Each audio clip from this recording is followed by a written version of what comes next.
Welcome to In Focus, where we delve into the life and career of activist, entrepreneur and politician Jennie Wyse Power. This project began life as a panel discussion for the 2020 festival, but like so many things in this past year, it was postponed and moved online. So, in true lockdown style, I sat down for a Zoom chat with three of Ireland's leading feminist historians to discuss this fascinating life story. Dr. Margaret Ward is Honorary Senior Lecturer in History at Queen's University Belfast. Dr. Mary Auliffe, Assistant Professor and Lecturer in Gender Studies at UCD, and Dr. Sinead Coole, Author and Curator at the Jackie Clark Collection in Mayo. All three women have written extensively about this period and have been involved in many of the events of the decade of centenaries.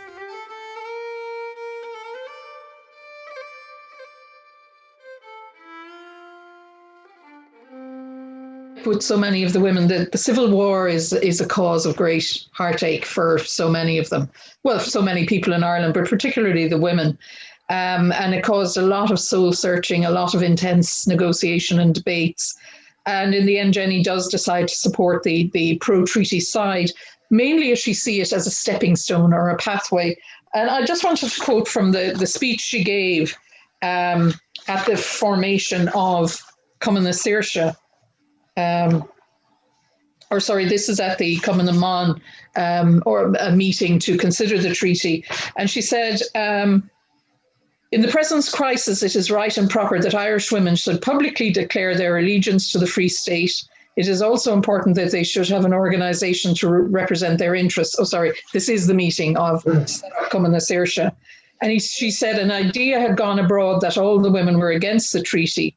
And that they are not against the treaty. And she believed then that women of Irish nationality need not be ashamed or afraid to go to them in that organisation, that they believed that through the treaty and through the Parliament of the nation that would be set up, they would get freedom quicker than through any other means. So she is very much supportive. Once again, which seems to be a facet of her entire life, once she decides on a principled course of action, she follows it through, she thinks it through, and then she comes to a decision on what her particular standpoint is going to be with, and she commits herself to that. She wasn't the only leading member of Cumann na mBan who was pro-treaty, and there are descriptions of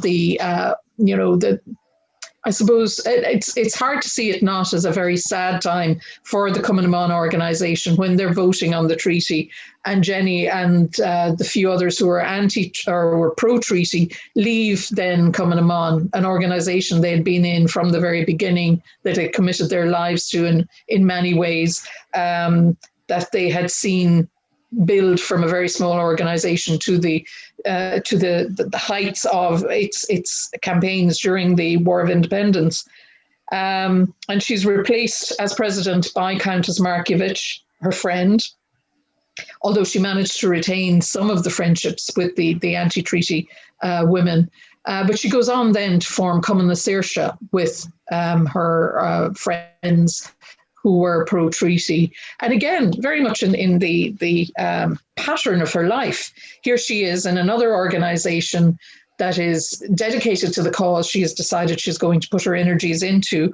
And Cumann na Saoirse is very important for the pro-treaty, both the general election on the treaty, but also in helping in the early months of the Civil War, and in that first year of the Irish Free State. They do a lot of fundraising, but more importantly, it's propaganda.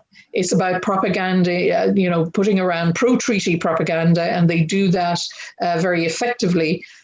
There is that bitterness, of course, because, of course, they're also involved in preventing their erstwhile comrades in Cumann na mBan being as important a part of the irregular side on that side of the Civil War. At this stage, the Irish Free State and the National Army particularly would have been very aware of the effectiveness of Cumann na mBan in carrying a guerrilla war forward during the Civil War. So Cumann na mBan needed to be sidelined in many ways, and we can see that in the hundreds that are arrested and are imprisoned during the Civil War. And Cumann na Saoirse are involved in that. They're involved in spying on their former comrades. They're also involved in prison, in keeping an eye on them in prison. And there's one infamous time during the when women were being transferred from Kilmainham jail to the North Dublin Union. And there is a riot in Kilmainham by the anti-treaty Cumann because several of the women are still on hunger strike and they don't want to leave Kilmainham jail. And they basically have a brawl with the Cumann na Saoirse women, whom they call Cumann na Searchers. And there's real antagonism and violence between the two groups of women during that occasion. And then on other occasions, there's evidence that they are actually hunting Cumann na Saoirse women out of places around the country where the Cumann na Saoirse women are active. And there's real bitterness there. So I think we also have to revisit the Civil War as not just a brother against brother, but we see sister against sister here. And in many ways, one would consider this probably one of the hard times in Jennie Wyse Power's life. She's had a lot of tragedy in her life, personally and politically, but it must have been really, really difficult for her as a founder member of Cumann na Món. Some people have said that Jennie's views were kind of partly because of her friendship with Arthur Griffith. Now, I wouldn't like to be saying that, because that's as if she can't make up her own mind. But on the other hand, Michael Collins, who she must have got to know quite well as well, because he would have been in and out of Henry Street when they had the IRA headquarters there, must have talked. So he had that dual thing about, supporting the treaty, but at the same time arming the IRA in the north and trying to eventually dismantle partition. So I'm interested in as to whether or not Jennie ever knew of a possible wider strategy. Therefore, in that sense, the acceptance of the treaty would be more of a stepping stone than actually appeared to people, because partition was such a sort of terrible blow to accept. Nancy at this stage, she seems to have been fairly neutral on the treaty, or uncomfortable with it. She certainly wasn't pro-treaty. And in fact, she's really now out of the country. She'd gone back to Germany at one stage around, I think, 1919, and finished off, I think, to get a doctorate. And then she's part of setting up the Irish External Affairs, Foreign Affairs in Germany, because she's a fluent German speaker. So, you don't see mother and daughter there working together now, and Nancy is not in Cumann na Món. She kind of sidesteps it. But it's interesting that Jennie's immediate reaction to something always seems to be to form an organisation to further aims. So we've now accepted the treaty. What are we going to do? We can't be Cumann na Món anymore, so we'll be Cumann na Saoirse. And she's when she writes about it, she writes with regret. She said she regrets the splendid force of women to be the first body to repudiate the national parliament and initiate a policy which has such disastrous results. And then she goes on to sort of say that she was going to prophesize that the history will lay the blame for much of the present warfare on the shoulders of the women who in December 1921 cried traitor to those who believed that the treaty afforded a surer path to freedom than the fanatical civil war that followed. So I think when she talks about,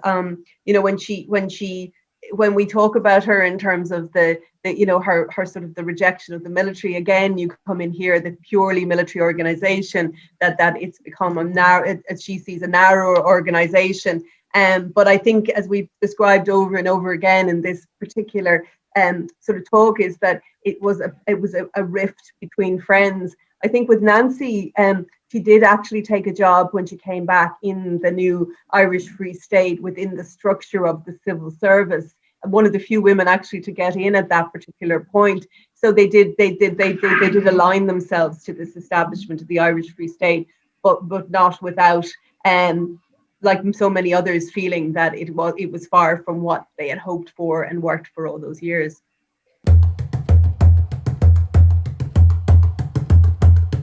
Yeah, she's one of the women selected by the president to serve in the Senate, and she does do that from 1922 to 1936, and she is. It's interesting. She's in there initially with Alice Stopford Green and the Countess Deshart, who had been an anti-suffrage campaigner, and then joined by Kathleen Clark, Kathleen Brown, and Eileen Costello. So it's interesting that, you know, Clark, of course, is anti-treaty. They had been comrades. They'd known each other. As somebody had said earlier, that Kathleen Clark actually paid compliment to Jennie Wyse Power. And they do collaborate throughout their career as senators in the Irish Free State Senate. And I've done some study on what the women senators are doing through the lens of looking at the anti-women legislation that was passed between 22 and 36, culminating in the 1937 Constitution with the Women in the Home articles, and the responses of the Irish Free State senators. And you can see that four of them, Jennie Wyse Power, Kathleen Clark, Eileen Costello, and Kathleen Brown, were constantly battling against both Cumann na Gael and Fianna Fáil about the things like the Juries Acts, the Conditions of Employment Acts, the Civil Servants Amendment Act, all these different acts, including, you know, the passage of the marriage bar, that were introduced to chip away at the civic, political, and work life of women in the Irish Free State. And the Oireachtas debates are very revealing of the standpoints that the senators are taking, including Jennie Wyse Power. And she and Kathleen Clark particularly are so vocal on women's rights throughout of this period. And this is their main standpoint. You can see they are fighting for the rights of women and the rights of women workers particularly, and the right of women to participate in the public realm, to have that equal citizenship. And they hark back to the proclamation of 1916 again and again and again in those Oireachtas or in those Seanad debates, and in public platforms and in discussions in the newspapers. And then they end up campaigning together against the 1937 Constitution and reuniting in many ways with many of the old comrades, including ones they'd split from during the treaty debates. Because, of course, now they have a common enemy, which is a patriarchal, traditionalist, conservative state, which is going hand in hand with the church and its construct of what it means to be an ideal Irish woman, you know, mother, marriage, motherhood, and the domestic. And for somebody like Jennie Wyse Power, who was married and was a mother, but certainly never spent much time in the domestic and had spent her life as a public persona, this was very contrary to the Ireland she'd fought for and had committed herself to as a feminist. And she spends that latter end of her career continuing those campaigns. I think it's very interesting that when she speaks against the women's exclusion from juries in 1927, she says that she regretted that the civic spirit that's developing in women is going to be arrested by women's exclusion. And I think if you were wanting to have a subheading for Jennie Wyse Power's life, it is that sort of civic patriot, that she comes back again, and she actually uses the word civic herself. But she also then extraordinarily becomes somebody again who seems to be in opposition to the state. So in 1929, her house gets raided twice because there's a woman in her employment that the Cumann na Gael government are interested in. So again, she's not seen as particularly part of the establishment at all, extraordinarily, given, you know, that she starts off by being, you know, selected to the Senate, etc. But she, you know, that feminism of hers really comes to the fore when she sees, as Mary has said, the patriarchal state that has been constructed in front of her. I mean, it must have been devastating for her and Kathleen Clark, coming from the hopes of the proclamation to the reality of the 1930s. Mm-hmm. And she does leave Cumann na Gael and becomes an independent senator for a while, and then goes into Fianna Fáil. But she isn't she isn't that impressed with De Valera either, nor are any of the women. And that comes to fruition, of course, then when he writes the Constitution, and you have those women in the home articles that really, I think it's the straw that breaks the camel's back for many of these women. And they see this is the proclamation had promised equality. The 22 Constitution had amplified that and had written that into it. And now in 37, basically women are being told that constitutionally their position is within the home. And the nation needs them to be within the home. And not only that, but to be mothers because of that juxtaposition of the word woman and mother, but a particular type of mother, of course, mother within marriage. And so it's one of the last campaigns that Jennie Wyse Power, who starts with the Ladies' Land League, ends up campaigning against the 1937 Constitution. And in that long life, as Margaret said, it's very much about a commitment to equality, to civic politics, to Irish freedom, to cultural nationalism, but a woman who kept true, I think. I think if you look over Jennie's long life in politics, she's one person who keeps true to herself and to her own belief system and to her commitment to the causes that she started off with as a young woman.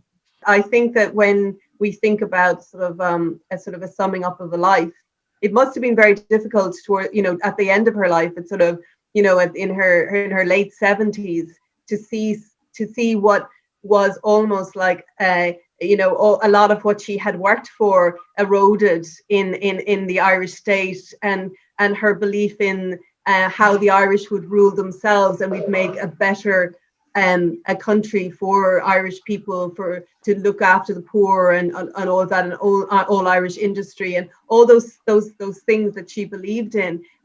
She had seen a difficult 1930s and a difficult look at all these political parties. I think what's interesting about her is her changing, like the fact that she changes. She doesn't stick to the one path. She's still trying to look for a way through to find a solution. So she was the solution driven, and I think an intellectual powerhouse, a very, very admirable role model for women of today, both in politics and in public activism.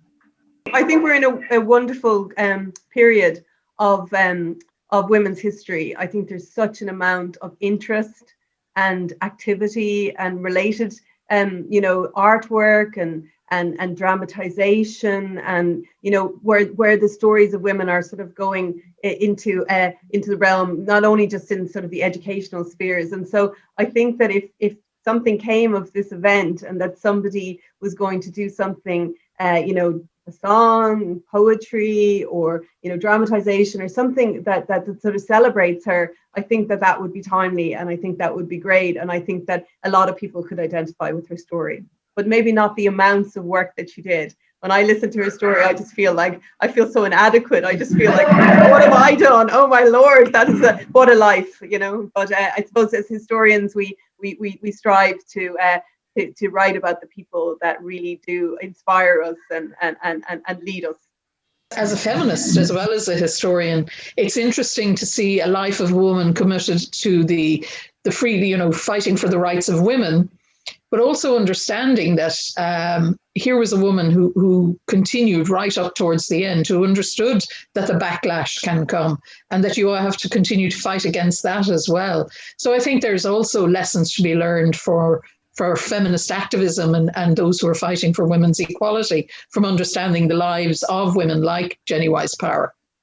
And that's why, we need biographies, we need the women like Jennie to be written back into the history books. And as Sinead said, this is happening more and more, and it needs to continue happening more and more. And luckily, lots of people seem to be very interested in these women.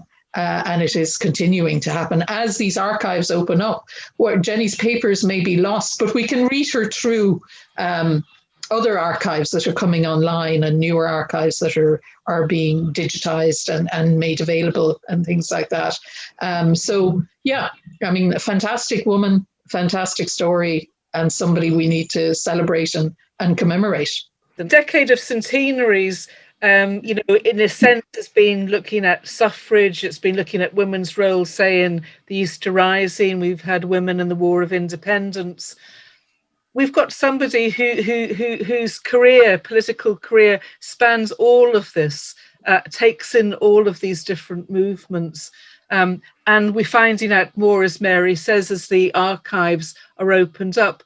And I think that one of the things that's really important is to see a woman who also had a family, whose family became very much part of the national struggle as well, who talks to her children about the past. I mean, they knew as much about it as her. I mean, she kept that continuity going. And we've seen how she involved all of her family and kind of nurtured people. She had an enormous nurturing instinct as well, whether that was suffragettes in jail or insurgents in the GPO. She was there as somebody who was political, but also somebody who cared for people. And I think that's an admirable quality, so that as feminist historians, we're not essentializing women and saying that's what women are about, but we are saying that women can use that role or subvert that role and it be a revolutionary act as well. There ends our discussion on the amazing life and career of Jennie Wyse Power. Thank you to Margaret Ward, Mary Auliffe and Sinead Coole for a most enlightening discussion. I'm sure we can all agree that Jennie was indeed a most formidable woman and a wonderful example of an active citizen fulfilling her civic duty. It is hard to imagine the sense of betrayal she must have felt at the end of her career, seeing all that she had worked for being eroded by the very people that she had worked alongside for so long. We will leave you with this quote from Jennie in the Sinead debate in 1925 on the Civil Service Regulation Bill. No men in a fight for freedom ever had such loyal cooperation from their women as the men who compose the present Executive Council. When they wanted messengers to go into dangerous places, they did not call on members of their own sex. When they wanted auditors to go out when the old local government board broke down, it was women they sent. It was women inspectors that went round through all the unions and did all the work for them in that terrible time when the whole British organisation practically ceased to operate. And these are the people who tell us that we are physically unfit? I regret that this has come from the men who were associated in the fight with women, who played the part at a time when sex and money were not considerations.